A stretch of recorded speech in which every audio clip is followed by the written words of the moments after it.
much as well. So anything with wheels and an engine, I'm just mad for it. Just a typical Irish Like thing. a truck, for example. Ah, I could race. I love race. I could race a truck too. Truck racing very popular in Hungary. My name is Fran Reda.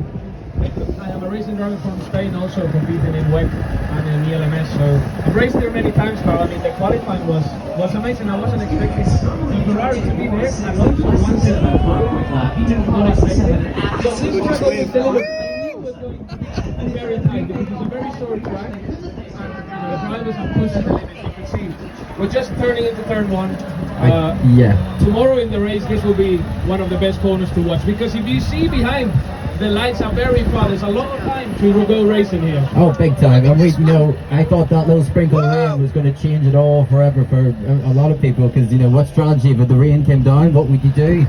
These pits were, it was going to be very slippy all of a sudden, so it was going to be, I thought it was going to be interesting. Yeah, however, the drops, we were there in turn 5 doing the safari, and the drops start coming down. The temperature of the tarmac is quite high also, because the sun's been out all day, so when you have a bit of rain and it falls, I think it was negligible, that rain, because it evaporates very quick. Also the tires, when the drivers are running on the qualifying, they reach 100 degrees, so you approach a corner that has a bit of water, it's negligible. But the wind, I think, made a big factor. I don't know why why the Ferrari suddenly came alive and the McLarens dropped a bit with that extra wind in the end, but they certainly did. Yeah, and as I said, that was a good qualifying from McLaren as well. They did, they're really, really good down here. They really did get the, the pedal to the metal as such, and it was quite good to see. And even Aston Martin, they were quite surprisingly, they were up there. They were, doing the best they can. Alonso was doing the best he can, and that's a person that really knows his place quite well. He had his first race win here, 3. And he was a great defending man around this area, wasn't he? Another thing that we don't see on TV, look how much the track goes downhill now after the turn 2. If you look up right now, you see it's actually a big difference. You see on lap 1, drivers trying different strategies here. One driver, they would like to go wider than others. And the trick here for sure is doing turn 3 right, because this corner is flat out. I always say, you see that mark on the floor, that's the cars have so much downforce that they touch the wooden floor with the tarmac and create that kind of patch on the tarmac. As you see them in Spa, when you see them go up there, you can see them really scraping up the hill as they go up into Spa is something unique. Yeah, that is a different story altogether. Coming up to turn 4 now, real fast corner really. We're only going to drop a gear and turn in practically, aren't we? Yeah, turn 4 is amazing. I think when we watch it from there, is one of the best corners, or one of the corners where you realise how quick the F1 car is and what it can do there. Because it does it at 250 kilometers an hour. It's completely mind-blowing. If you see here on your right, on the right, my right, the reference point is almost the curve behind this truck that you're not going to see. But you would brake at the beginning of the curve. A tiny touch on the brake and in. Yeah. At 250 kilometers an hour. It's easy to say, but it's very quick. That's very quick. What's it like in a GT car? Because you've raced around here in a GT. In a GT car, it feels very quick, but then that's why when you see the F1, you're like, how can they physically do it? It's crazy. Yeah. You don't understand. Even when you watch the F2 cars, the difference is massive. It is, and mind-boggling how their necks and their strength, and that's where the gym focus has to be such a massive thing they've got to do. Not for Max Verstappen though, because he just plays in the simulator all day long. But he's, if you just look at their abnormally large necks, Yeah. If we can see behind, you want to look. They've painted this year the white line a bit wider just to help the drivers a bit with the track limits. There's a camera completely perpendicular to the corner, so track limits these days on these type of corners, it's a camera and it's automatic. Whoa! We're got him on the inside line.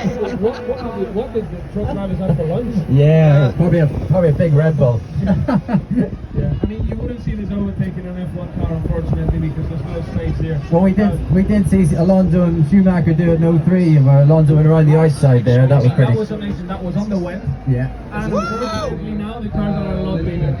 it's a bit more difficult, but it is a case if tomorrow rains, That guy's sticking it to is a me, case of overtaking because, you know, sometimes you find yourself on the inside, there's a bit of rubber and it's very slippery. Yeah. And a driver just goes around the outside a bit quicker on Yeah, the rain. in the rain. It's a bit difficult. Yeah, and you do have those rain masters, you know, drivers that, you know, there's only a few of them. Like Hamilton's a really good one, Alonso's a good one, and they do have that little technique where they can just do it really well. Max Verstappen is a god at it, as you know, we all know. Yeah, I mean, tomorrow everything can happen if it rains, which I'm not sure. I haven't checked the weather, but looking at what happened today, maybe, because I mean, when it's this hot, you know, sometimes you have these summer storms. Yeah. The problem is, nowadays with the F1 cars, you don't want it to rain a lot because they don't race. So we have to find a bit of the balance. Don't think it'd be like Spa though. No, hopefully not. It's a lot hotter than the start. Yes. We also saw, I was watching qualifying, Stroll going a bit wide here on the next corner.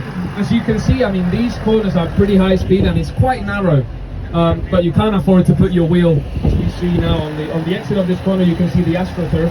It's like a synthetic grass. If you put your wheels there, it's literally a lot. I mean, there is no grip, so you lose a lot of time. But we see you are allowed, I mean, you can use the curve, as we can see it's quite used, but if you go over to that green, you start to lose time.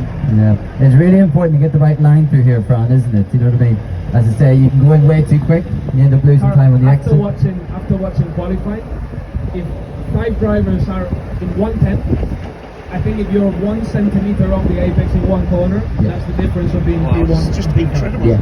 That's how close it is. That's how crazy. The That's lines crazy. at this level, yeah, you have to be spot on every time. And those drivers got it. You know, they've done it for so long now.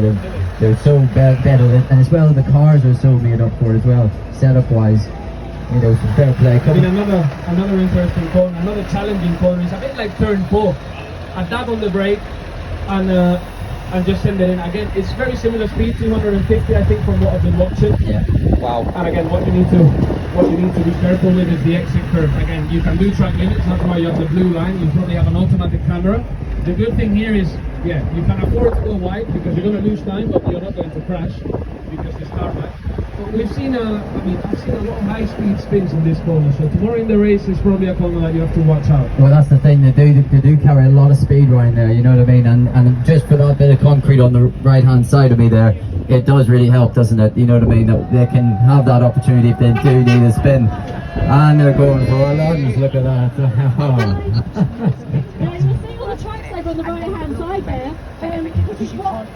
Coming into the next corner, we have a bit of a different outcome with this one, don't we, Fran? We have a bit of a gravel trap on the left-hand side of the exit. This is new for this year. Some tracks are installing gravel traps to avoid the drivers doing track limits, which is a brutal way of doing it, but I think it's the way of doing it. It's very harsh, but At again, least if you do it, you know it's a mistake. The problem is sometimes the gravel comes into the track, and it's a bit dangerous for the drivers coming behind. But you know, racing, it's dangerous. it's dangerous, and we wouldn't do it if it wasn't dangerous. Why would you do something with no risk? So as you come in here, you can see if they drop a wheel even, and I think the Porsche boys love to drop a wheel in this gravel when they're going around, obviously because they don't turn in too well. So those cars are really, you know, with the engine in the rear, it's really difficult for them. So, but as I said, look at that gravel trap. I mean, it's already a bit. Is it gravel? No, it's not gravel. It's the old tarmac. There is gravel on the other side. But I didn't see anyone going a bit there on the gravel. No. It's more the F2, F3 drivers. Obviously, the grip level is a lot lower, so it's a bit easier. Yeah. But however, in the race, you know, if one driver tries to overtake them, another one needs to go wide. This is where we were just watching. Because these cars, I mean, the floor is very sensitive. If you damage, the different thing was the floor, it can have, you know, 2 or 3 times and have even a bit more, which is a lot. And for such a small circuit as well, you know, it's only 4.3 kilometers practically, so they're doing about 70 laps in a race, which is about 306 kilometers in total. So it's still a very small go-kart lap, as I like to call it, you know, compared to some of the tracks they go around, you know, Silverstone, Spa. So again, a very special moment for a lot of drivers though. You know, a lot of drivers won their first race here. You got Jenson Button, you got Alonso, you've got, you know, Damon Hill even, you know, and even Oscar himself has won their first race here. And it's always a special moment to go back to a race circuit that you've ever won your first race, you know. I remember mine with Donington Park. Not as special as here though, but it was a track in England that I've always been, oh, that's a special part. My family was there to see it with me. Brian, I've asked you this question, but you can't remember. All the way from the 2010 Yes. he wins so many races, so Unfortunately, I don't. It's very difficult racing in general, right? Obviously, for the McLaren guys now, they seem to be in a very good way. But remember where McLaren was a couple of years ago, you know?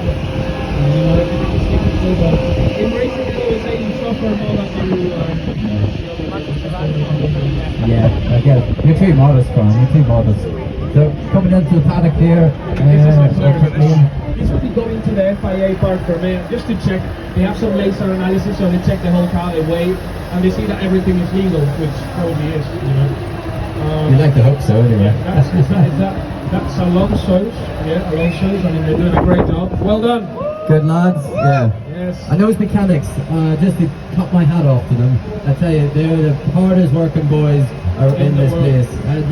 You know, if you've seen it before, you've seen it with a car shunts to practice, and they're on the spanners all night long trying to fix that car, get it ready out for qualifying, you know, or practice and what have you. So yeah, fair play to them. I think, guys, there is time to go on the pit lane walk if you feel for it.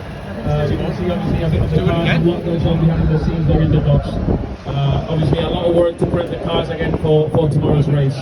It's really good what they did here in Hungary, the Grand Prix, you know what I mean? They've got a nice pit lane now, they've got a lovely building as well, and the big grandstand. It is a proper circuit. Fantastic. Anyway, that was a lap of the Hungaroring. Hopefully tomorrow you can see the race with a bit more knowledge. Thank you very much from myself and Carl. Thank you, ladies and gentlemen. Well done. You've done a lap of... Enjoy the rest of your day. Thank you.